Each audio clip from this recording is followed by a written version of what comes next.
You know, the library is bigger than this room, and 30 people don't even make a dent. I'm sure, and I bet they had wonderful food then, too. It was all right. Nothing, All right, fair enough. nothing I would rave over. Little tea sandwiches and pastries and Nothing coffee very and tea. German, mostly more British, I guess, then? More British. Yeah. I would have liked strudel or something Yes, like that's that, what I'm trying to but think they what some didn't have German that. foods And they had a piano player and a cellist from Israel Wow. who entertained us with beautiful music. And then the consul general made a speech of how Germany supports Israel. My name is Ellen Bottner, and I was born in Horb, Germany, and I lived in Rexingen, Germany. We lived in Rexingen, which was where my mother and grandmother lived. I had an older sister, Inge, and we lived with my parents. My father was in the leather business. And from my recollection, it was a happy childhood. Don't remember anything traumatic. We had our own home. Then at some point, we moved in with my maternal grandmother. And it was a happy life. I don't remember anything traumatic of it until the late 30s when the German soldiers moved into the town and they used to goose-step through the town. And I remember the first traumatic thing I really remember is Kristallnacht. I remember the synagogue burning and my father hiding in a horse trough in back of our house, and the Germans coming to look for him, and they couldn't find him. And that was my first recollections of the terror that was to come. Was your family religious? How did they know that your father was Jewish? Well, we've always lived in the town. You know, if your family has lived there for many years, they know what religion you are. And in fact, I know of people who moved, somebody who lived in Belgium moved to Paris, and mother and daughter, and they moved into an apartment building. They didn't know anybody. Nobody knew them. They never knew they were Jewish.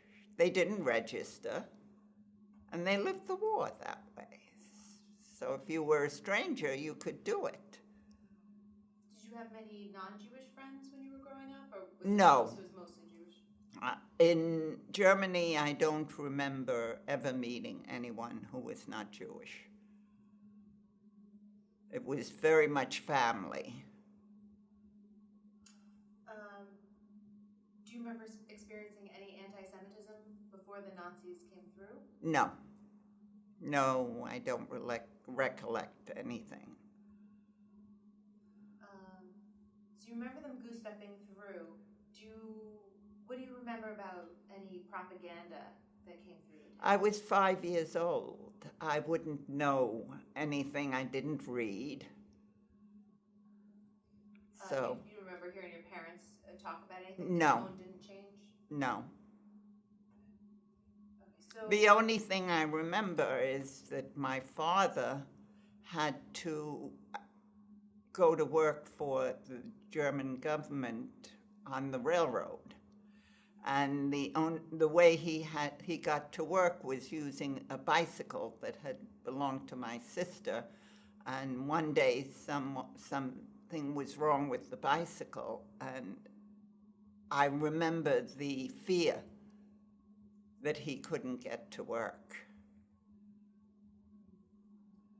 And you remember that, not them telling you of it. You observed that. I observed it, and it stuck in my memory. So you remember them marching through. What else do you remember about the beginning of the war and the German invasion? Well, I left in July 39. That was before the war. So I don't know what happened after September 1st.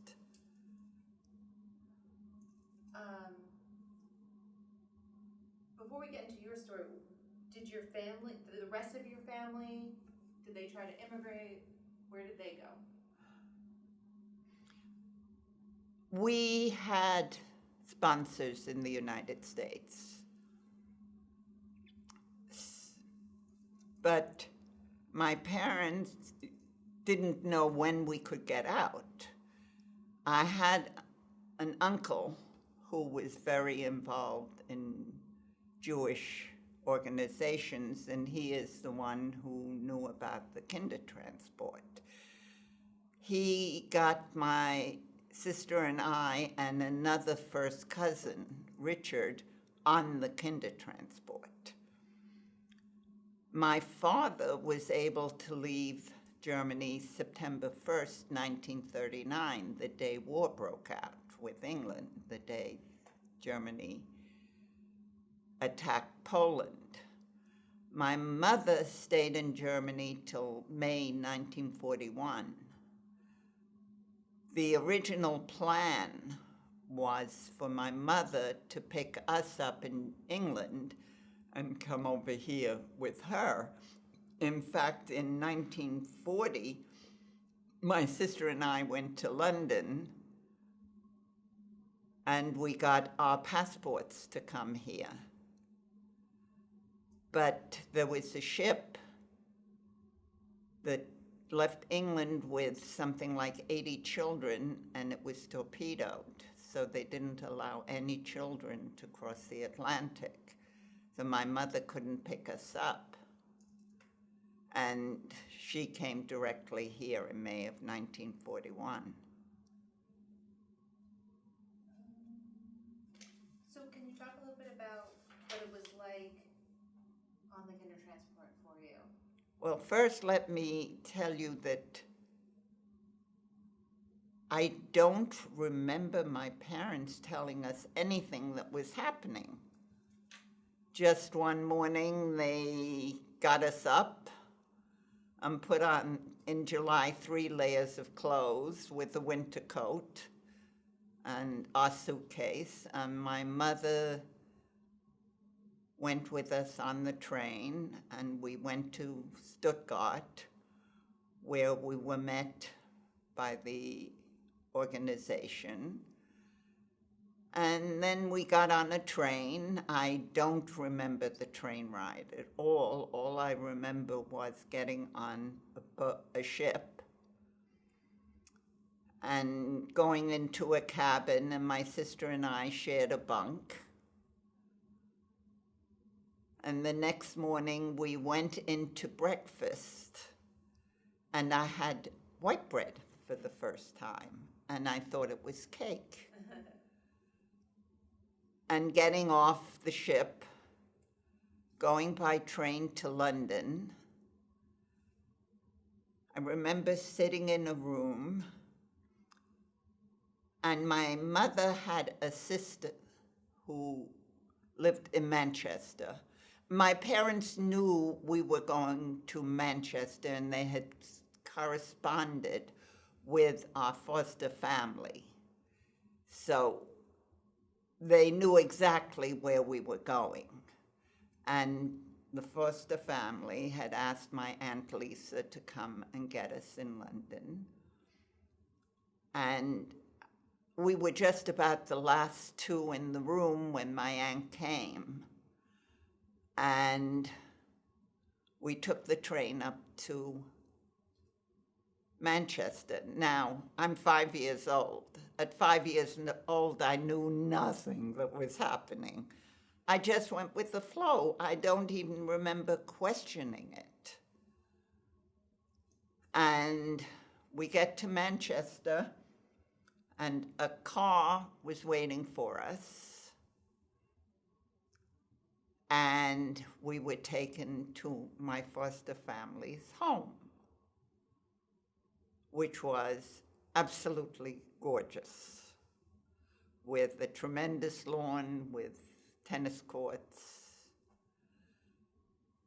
a magnificent, magnificent home. Uncle Willie and Aunt Ray Shallot, and their daughters Cecilia and Pauline.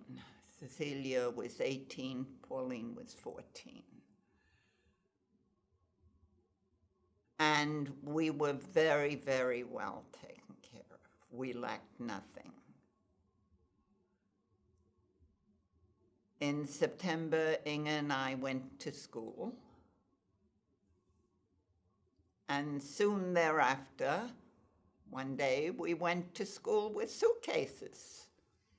Uncle Willie took us to school. He met his friend, Mr. Dunn, who had two daughters, Mari and Adele. Mari was 12, and Adele, I was 6 by that time, and Adele was 7. And Uncle Willie, again, I don't remember any explanation. Uncle Willie told Mari, you do not let these children out of your sight, because we spoke very little English. Get on the train, we were being evacuated out of Manchester.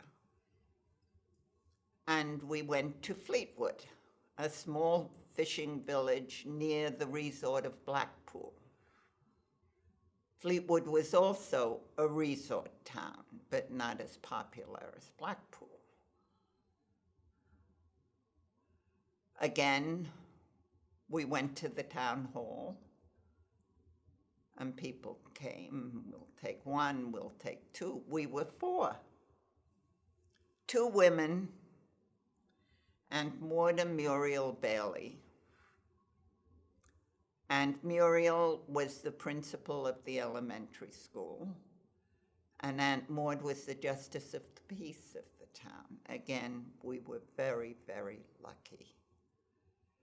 And we went, they took the 4 of us because they had a very big house. It was so big that after the war, it was turned into a maternity hospital. There was a school in the back of the house. When Aunt Maud was younger, she used to be principal of this private school. And the army took it over. That's how big it was. So we were very, very lucky. We had culture, we had education, we were very, very well treated. And we lived a good life. But one recollection I had when I made the Shoah Foundation movie, nobody ever hugged and kissed me and told me they loved me. You didn't get the affection. And that was hard to take. That was the one recollection that always sticks in my mind. Did you talk to your parents at all by letter? We always wrote to my parents, and they always sent us packages of food that the chocolates and the cookies and stuff like that we lacked in England. But we were never, never hungry. There was always food. And every time there was a school holiday, we used to go back to Manchester. And I recollect one Passover. Uncle Willie had invited the Jewish American soldiers to the Seder. And one of the young soldiers came from New York. And he got in touch with, he wrote his wife about us. And the wife was able to get in touch with my parents to tell them we were doing fine. And I think that brought comfort to my parents, who had a hard life. Luckily, my mother's family, who were in the leather business, knew what was happening in Germany. Anyone who traveled outside of Germany between 1933 and 1939 found out what was going on. I mean, aside from the Jews losing their rights, but nobody would even think of what would happen. But if you read foreign newspapers and editorials, and you sort of got more of an idea of how to understand what was happening. So they were able to get their money out because they did business with America internationally, and they got out in 1936 and started a business here. So they were very good to my parents, and my father always worked for them. But they were considered the poor side of the family. My mother was always mentally ill. So she had a very, very hard time. That's why she left in May of 41, because she couldn't leave her mother, who died in Theresienstadt. And in 1945, we lived in Fleetwood until the winter of 1944, when the war was winding down, and Maury and Adele went back to Manchester to their parents. And Aunt Maud and Muriel felt they couldn't take care of us, so Uncle Willie arranged for us to live in a hostel in Blackpool with other German refugee girls. And we were very, very unhappy because the girls didn't like us. These girls did not know where their parents were. And we knew where our parents were, and we knew eventually we would be reunited with them. And we used to get packages from our parents.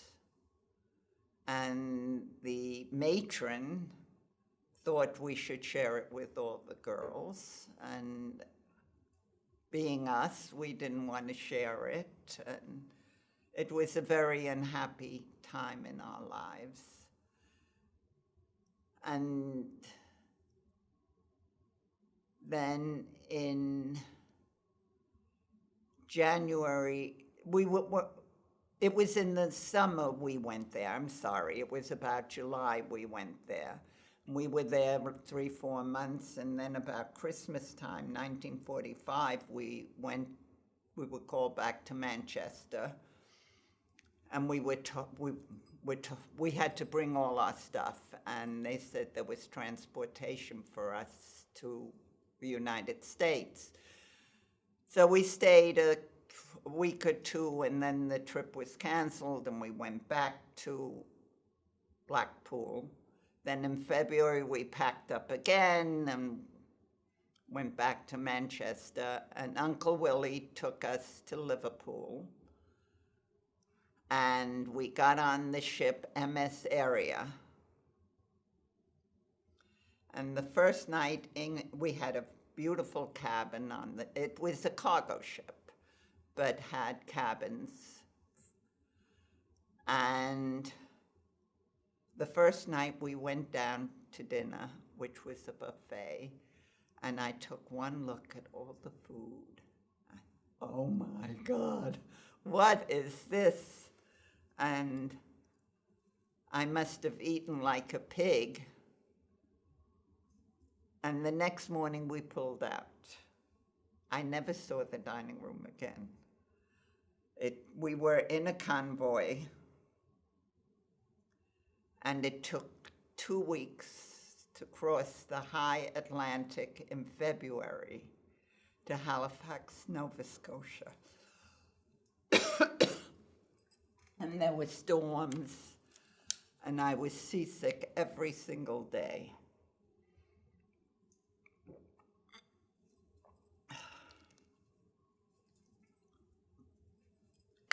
And we landed in Halifax, and we took a train down to New York. And my parents met us at Penn Station. I recognized my mother. I didn't recognize my father. Well, I was in for a complete culture shock. So I always lived in very nice homes with nice furniture. And my parents took us to 179th Street and Nicholas Avenue in Washington Heights to a tenement. I wanted to turn around and go back to England. Very sparsely furnished. Not a pleasant place.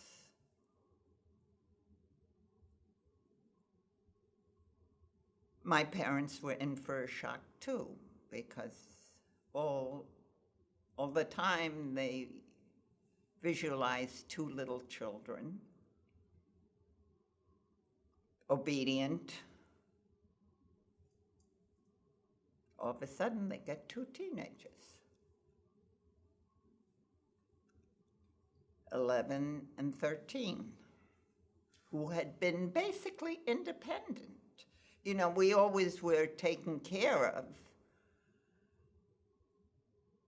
but we had to stand on our own 2 feet. Our needs were taken care of.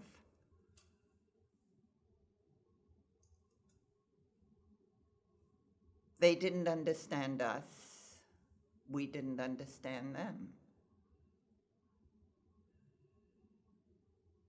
We couldn't communicate. They didn't understand our way of life, and we didn't understand their way of life. We had always gone to the theater and done things. My parents' life was eat, sleep, and work. And you didn't spend any money on anything that wasn't necessary. We always had nice clothes. My parents still lived the way they did in Germany. You took a bath once a week. You changed your clothes once a week. That's not how we lived. But I had no choice but to go with their way of thinking. I was always the odd one. In school, I was the odd one. Even in England, I was the odd one. I still am.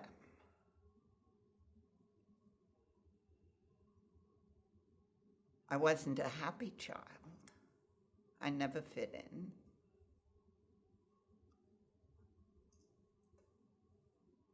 But somehow or other, I survived. I didn't have a lot of friends.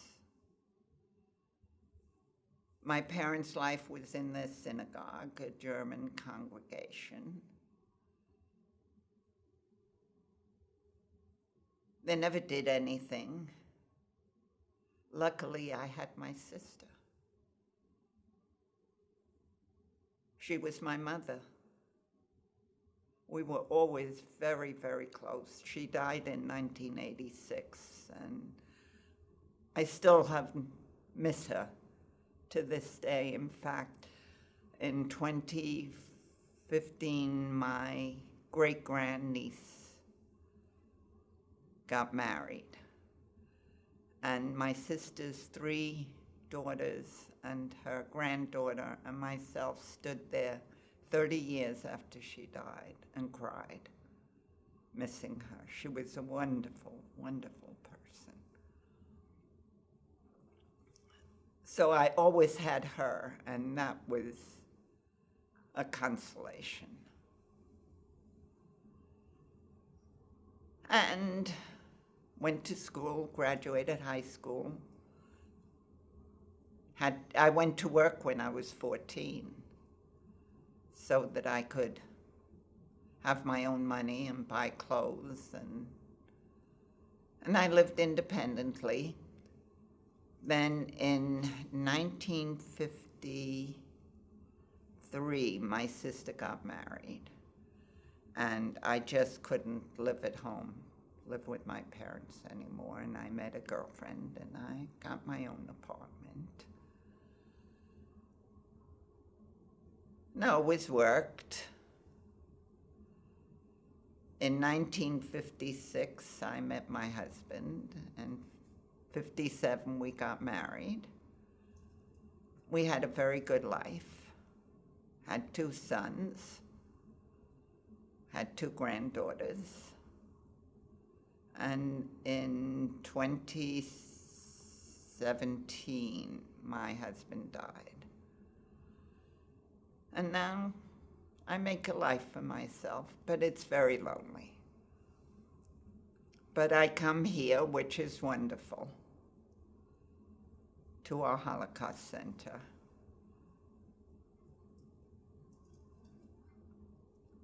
Can I ask a couple more questions about when you came back with your parents? Were they only speaking German in the house? No, my parents spoke English. They learned English. Were you religious at all when you were in England? Pardon? Were you religious at all? No, in fact, Uncle Willie and Aunt Ray were not religious. Uncle Willie was a Russian Jew who came over here. He had an uncle who was in the linen business, and he went to work for them, and he was very successful. And Uncle Willie, I had mentioned Pauline and Cecilia, and we always corresponded with Pauline. And in 1976, Inga and my sister Inga and her husband Stanley and the children went back to England. And they went to visit Pauline, and we always wrote to Pauline. And then in 1978, I went back with Inga and Stanley. Joe had just changed his job, and he couldn't go. It was the most wonderful trip in my life. You know, I had such wonderful memories of England. And you always visualize what it would be like, and I wasn't disappointed. I had a wonderful time. And we went to London. We arrived in London. We went on a Laker tour. I don't know if you ever remembered Freddie Laker. It was before your time. He had a airline where he took people on tours of England, and we arrived in London, and we stayed in London for a few days. And I had only been in London for 2 days to get my passport to come here. So I had a whole tour of London, and then we got on a train and came up to Manchester and stayed with Pauline and Len, her husband, and Pauline has 3 children. Nikki, who is the food editor for the London Financial Times. Katie, who is a producer for Channel 4 in Scotland.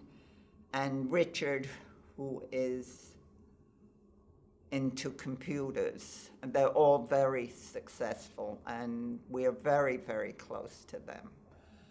They come here, we go there, and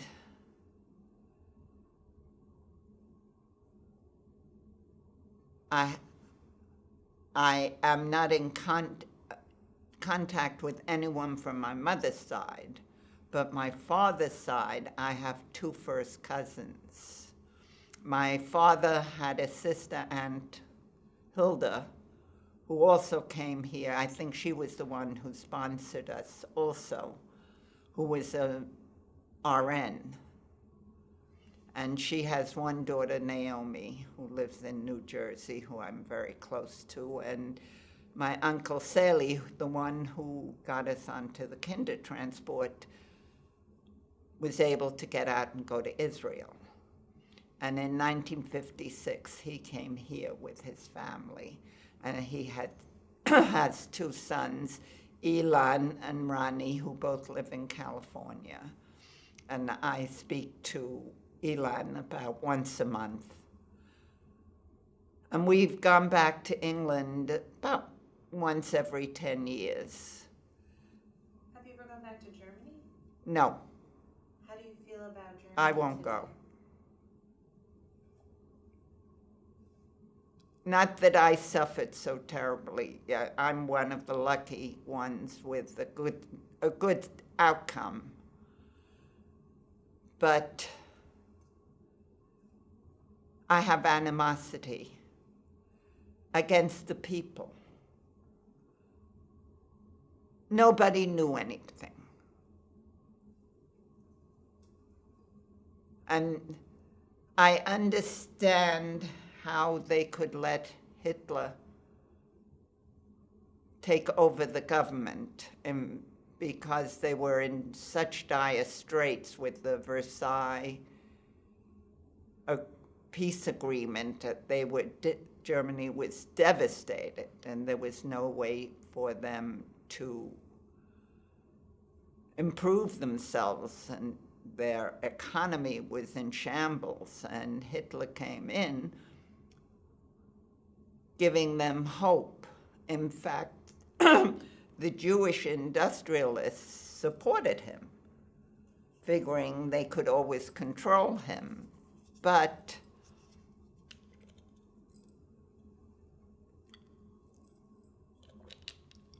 he had so many powerful people who supported who supported him, that they lost control. So do you look at England as being like your hometown and your homeland? Well, now my homeland is the United States. I mean, there's no question. But I hold England very, very dearly. It was the only country in the world that opened up and took in 10,000 Jewish and other children. This country, there was a proposal to admit children, but Congress wouldn't pass it, saying you shouldn't separate children from their parents. I mean, it was better to die in the camps. So the country was so good to me that I hold it very, very dearly. When did you find out what happened to your maternal grandmother? When did your mom? I don't remember when. I just know, in discussions. But you know, Yeah, and then I have a book here. I had mentioned my first cousin Richard, who also went on the Kindertransport, but he stayed in England. He has 98 letters that his parents wrote to him. And these are the 98 letters in German. and some of his replies, and this is a translation. And his parents died in Auschwitz. And this can be part of your exhibit, if you like. And this book is Signs of Life. I came from the county of Württemberg in Germany. And this is a collection of letters the people wrote, and I suggest somebody read it because there's such contrasts. There are people who say it was the best thing that ever happened to them to come to this country, and how they love it and how well they made out. And other people are so negative. They couldn't adjust. And this is it in German, and this is it in English. Can you hold it up, face it towards the camera, please?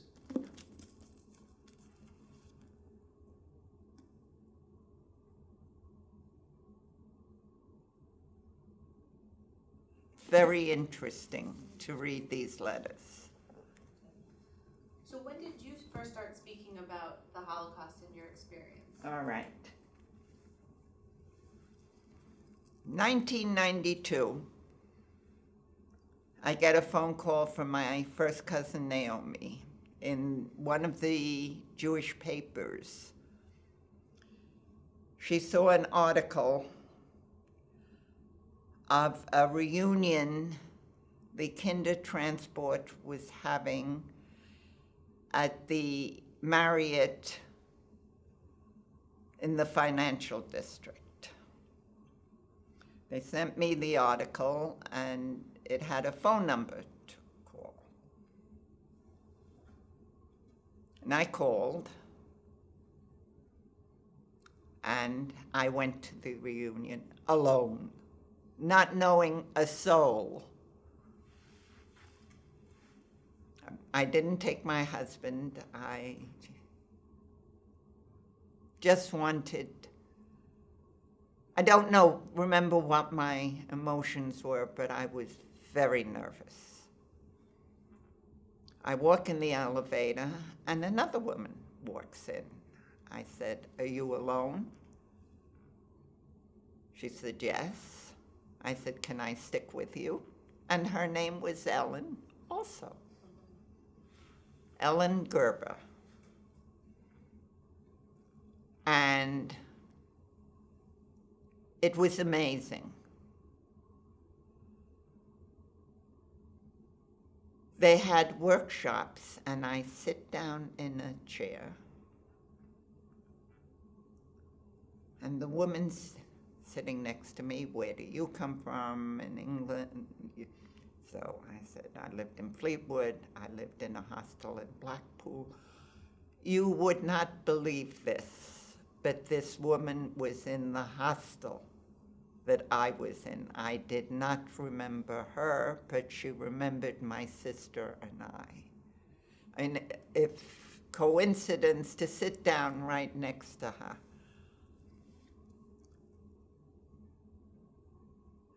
And we had a luncheon. I walked into this room, and you could just feel the energy. You have to remember with the Holocaust, whatever the experience was, that to survive, you had to be strong.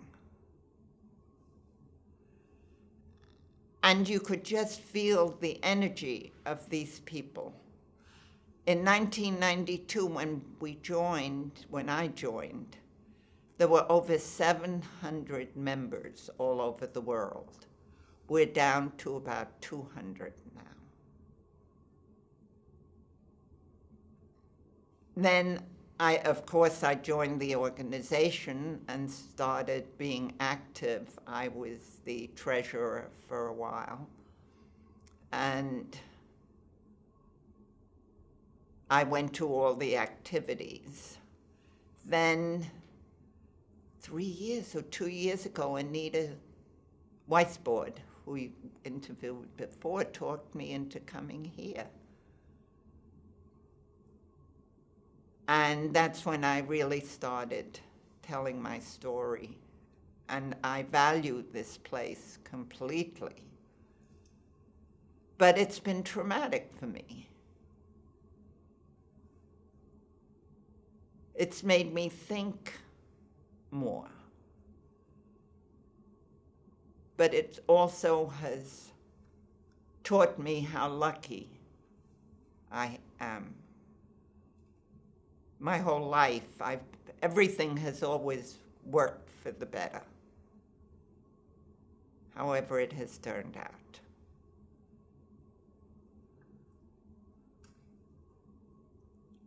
So, based on all of your experiences, what could you speak to about what you thought of humanity after the Holocaust happened? Humanity. When I speak to children today, well, this campus is absolutely unbelievable. It's humanity. You have every single nationality on this campus. I was just walking to the center, and you look around, and you see every single nationality you could imagine. And I tell these children, talk to your parents, find out their story, tell them your story, how you feel. In your religious beliefs, talk to people, respect everyone, learn about them, learn about other religions, not just your own, learn about other cultures. Learn about the world. You've got to learn. Because until I came here, I really lived quite an isolated life. And in this country, it's so wonderful. You can learn about everyone. No matter how old you are, you can always learn. And I think that's our solution, especially with you young people. You have such opportunities because we were brought up with hate.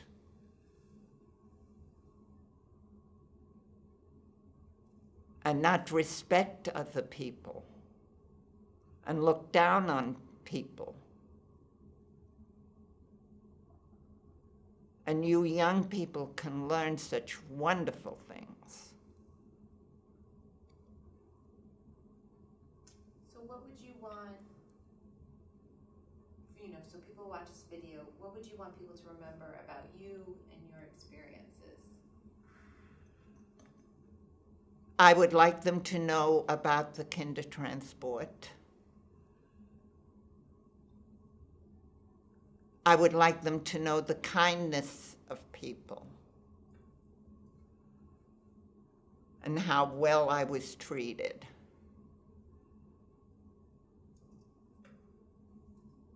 And to learn about the basics of survival. That you've got to be strong and you face things as they come in your life. And try to be positive. And to help people. And be kind. How do you think people should respond to genocide and human rights violations that happen today?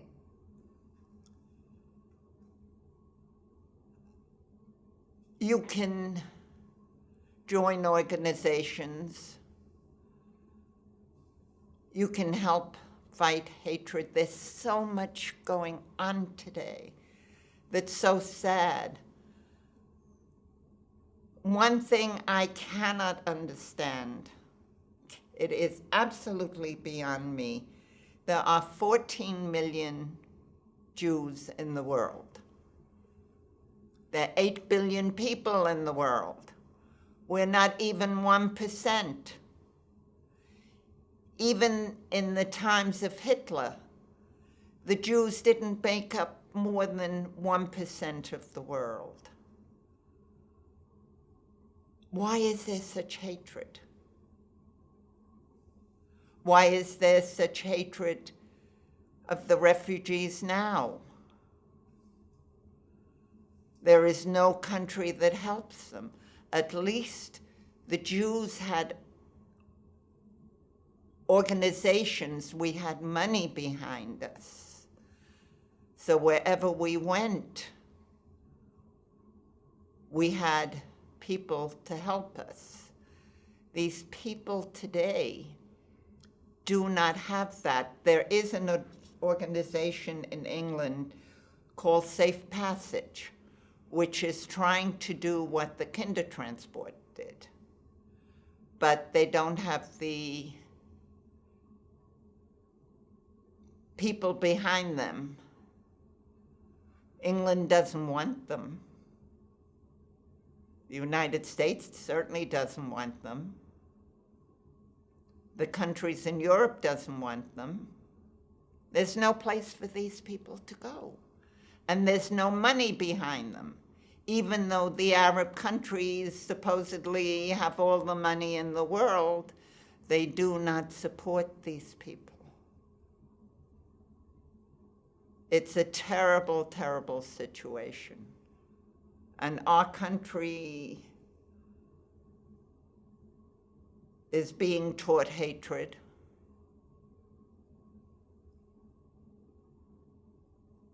And there's no kindness. In England, with this Brexit, why did it happen? Because they didn't want the refugees coming in, and under Brexit, the EU people, anybody could come into England to work, and they didn't want it anymore. And this country, one of the reasons the Republicans came in was because of the undocumented immigrants from the poor people felt the undocumented immigrants were taking their jobs.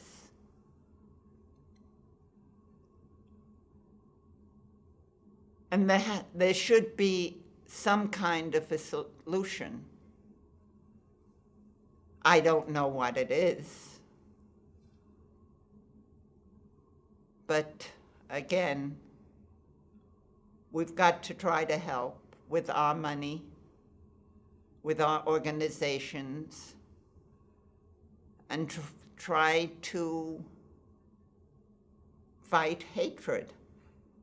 For instance, in colleges today, there are organizations in the colleges of students who pressure the colleges not to do business with any firm that does business with Israel. That's breeding hatred. And these children will grow up hating Israel. Why?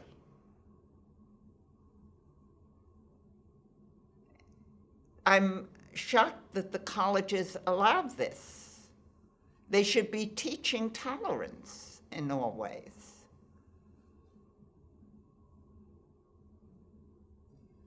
So you have a number of grandchildren, right? I have 2 granddaughters. Have you told them your story? Yes, my grandchildren know my story.